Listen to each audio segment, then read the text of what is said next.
Hello दोस्तों, कैसे हैं। दोस्तों, एक गांव में एक ब्राह्मण परिवार रहा करता था। उनका एक भांजा था जो उनके साथ में रहा करता था। उसका नाम था माधो।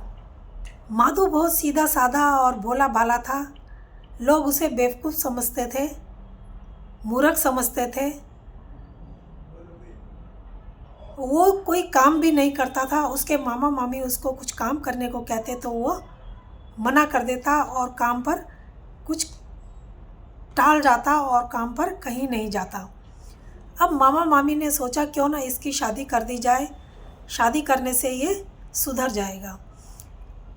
अब मामा मामी उसका एक लड़की को देख कर के शादी कर देते हैं और उसका रहने का भी अलग से इंतज़ाम कर देते हैं। वो लड़की अपने साथ दहेज में कुछ लेकर आई थी, उसी से अब दोनों का गुजारा चलने लगता है। अब बूंद बूंद करके घड़ा भरता है, जैसे वैसे ही बूंद बूंद करके घड़ा खाली भी हो जाता है अगर उस घड़े में कुछ न डाला जाए तो। अब ऐसे ही करते करते वो उनका जो उनके पास था वो सब धीरे धीरे ख़त्म हो रहा था।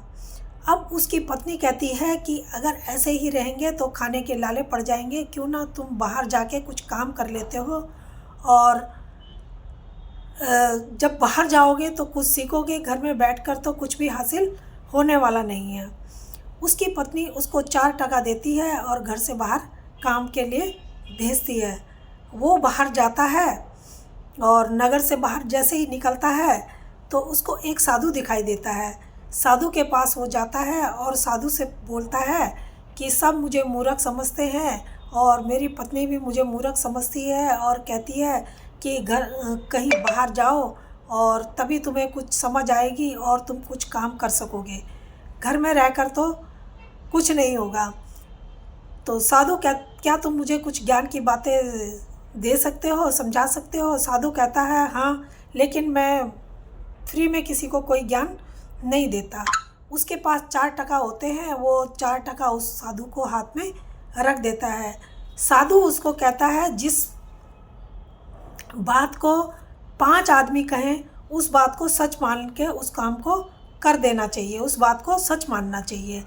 दूसरा बोलता है साधु कि धन मिलने पर किसी को भी नहीं बताना चाहिए। और तीसरा कहता है पत्नी अगर बातूनी हो तो उसे कोई भी बात नहीं बतानी चाहिए, उससे हर बात छिपा कर रखनी चाहिए। और चौथा कहता है साधु कि ज्ञान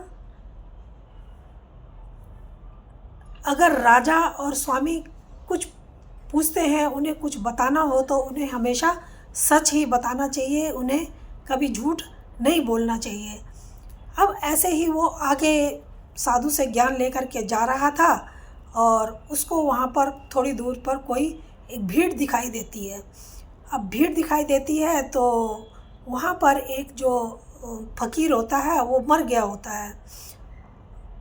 अब उस मांगने वाले ने बहुत सा अपना धन इकट्ठा करा हुआ था और अपनी पोटली अपने पास रखी हुई थी। कोई भी उसको उठाने को वहाँ से तैयार नहीं था। जैसे ही ये माधो वहाँ पर पहुँचता है तो उसको लोग कहने लगते हैं कि तू इसको उठा कर के दूर कहीं फेंक के आ जा। पहले माधो सोचता है मैं पंडित आदमी हूँ, ये काम क्यों करूँ। फिर उसको याद आती है साधु की पहली बात कि साधु ने कहा था कि जिसको 5 आदमी कहे उसको मान लेना चाहिए। अब वो उस मांगने वाले को फ़कीर को उठाता है और दूर ले जाता है और जैसे ही वो उसको फेंकने वाला होता है, देखता है उसके पास से सोने के सिक्के नीचे गिर रहे। अब वो उसको वहाँ डालता है, फिर वहाँ से जब उसके कपड़ों को टटोलता है तो उसमें एक सोने के मोहरों की थैली उसको मिल जाती है, सोने के सिक्कों की थैली। अब उस सिक्के की थैली अपनी जेब में रखता है और वहाँ से आगे बढ़ता है। अब वहाँ से जब वो आगे बढ़ता है तो उसको याद आता है धन मिलने पर किसी को नहीं बताना चाहिए। वो अपने घर जाता है और अपनी पत्नी को उसकी पत्नी पूछती है ज्ञान मिल गया, ज्ञान लेके आ गए। वो कहता है हाँ, मैं सारा ज्ञान लेके आ गया हूँ, लेकिन धन की बात जो होती है वो अपनी पत्नी से छुपा लेता है। अच्छा, अब वो गांव में बहुत एक आलीशान मकान बनाते हैं और ठाट बाट से रहने लगते हैं।